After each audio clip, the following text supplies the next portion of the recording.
time once again to say good morning to Lisa Carter, who is the superintendent of Region 1. Good morning, Lisa. Good morning, Marshall. How are you this morning? Cold, but okay. I hear that.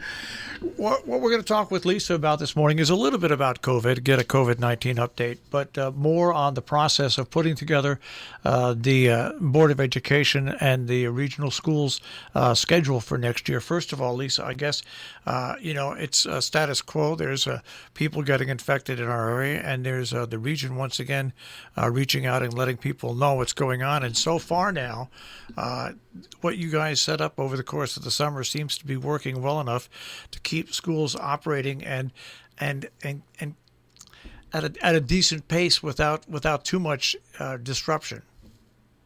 Yes, Marshall, that's correct. We're seeing the same trend that we've been seeing since school's been in session, which is we have sort of isolated cases that pop up in households. I will say the virus does tend to go through homes where people are not able to isolate from one another.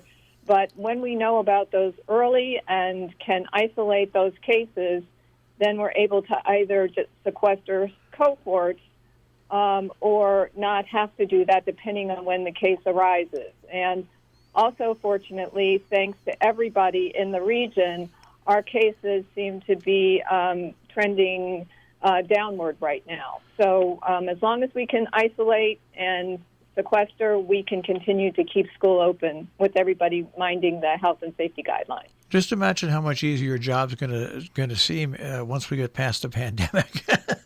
I can't even imagine, but it's something that I'm really looking forward to, I have to admit. All right. Now, let's move on to the schedule. Now, at Region 1, because it involves the Housatonic Valley Regional High School and then all the elementary schools, putting together a schedule for next year, especially when you're now in year number basically 2 of having to deal with the pandemic, where you can't have public meetings and things like that.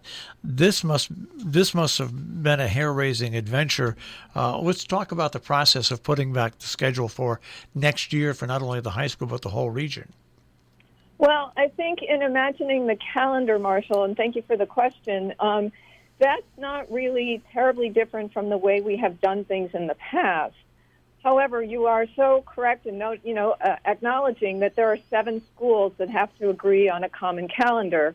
And in many school districts, the superintendent and the board make that decision, and that without a lot of input from staff or other stakeholders. And so, but we have not followed that process in Region 1. So we started before Christmas with principals and leadership teams, and then talking with staff about a proposed calendar for this year. But the difference between other years and this year is we are going to try tomorrow night to bring all of the boards of education together tomorrow night to talk about the calendar in one meeting. Because typically what's happened in the past is once we have our recommended calendar, it goes to all of the school boards for their input, then comes, back to Region 1 to give that input. If there's any kind of questioning or further processing that needs to happen, we have to go back to all of the boards again. And so what I'm hoping for is that this will make our process more efficient so that we should, I hope, have a calendar by the end of February, and that gives teachers, families, and I know next year will hopefully be a year where families and teachers and other staff will be able to make plans for vacations and that sort of thing earlier as opposed to later. Now, people will be able to see different aspects of this. By the way, I want to comment. The Region 1 website this year is just fantastic, very easy to get around, just an incredibly great improvement over what was there. But people can go to that website, get more Zoom and information like that. We will tape meetings with Mike Flint at CATV6, and we will have those meetings, those Zoom meetings that are put put up in case somebody can't make those Zoom meetings to see what you go through. But what I look at, Lisa, just in my uninformed eyes, is that when you put together a schedule for so many different things, you have to coordinate this not only, especially with the high school, but with the sports leagues that they play in. You have to try to get as many as uninterrupted weeks as possible, and that means there's professional development days, there's snow days. I mean, there's just so much that goes into putting a schedule together for all the different schools.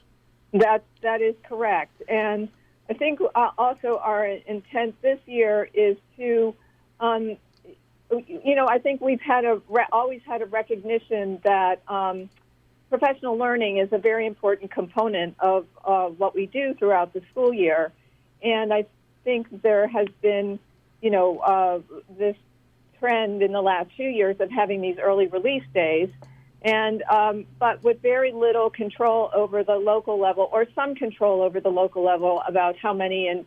And so what we're introducing this year is potentially some flexibility around those professional learning days, which I think will be really good discussions for us to have with the boards. But you are right. There are many different variables that go into the planning of this. So now, when you come out of all these meetings, is this going to require more meetings to put together? I'm hoping not. I'm hoping that by the end of tomorrow evening that Region 1 will be able to recommend a master calendar, and then based on the flexibilities that we've introduced, then each school district can approve their calendar in February. But this is our first time doing this, so we'll see how it goes. If we need more time, we'll take more time. All right. So now, once again, for people, what time are the meeting that's coming up? Let's give the basic information, what time it is, and how, and remind people that they can join in these meetings. Okay. So the meeting tomorrow evening. Hold on, I just need to remind myself. I believe starts at 6 p.m. And I'm hoping that it's about 90 minutes, but it will start with a brief presentation from me and to present the calendar, and then be followed by 7 separate board meetings. And so for each town, they've posted their agenda, and there is a Zoom link for their specific meeting, and then they'll have some time to caucus about the calendar. There will be opportunity for public comment before we break to go into those 7 separate meetings, and then we'll come back as a group. We'll discuss any questions, concerns, issues. Hopefully, we will be able to resolve them in a meeting and come to consensus. And then there would be possible action, which might be a vote by the Region 1 board to approve the calendar. And yes, it does start at 6 o'clock. All right. And of course, once again, for you folks that can't join in live, we will be taping this. It'll be up on CATV6. We'll put that video also on our Facebook page, WHDD Robin Hood Radio, and also on my personal page, Marshall Miles. Lisa, once again, congratulations on you. And all the teachers, the administration, and the students and families for having a successful year thus far. And we'll see what the schedule. It's kind of like making a sausage. The schedule. We'll see how it all turns out. Exactly. Yes, but I'm hoping this will be a more efficient process this year. We'll see. All right. Thanks, Lisa. Have a great day. Thank you, Marshall. Bye. Lisa Carter, the superintendent of Region 1, COVID-19, and the scheduling issues for next year.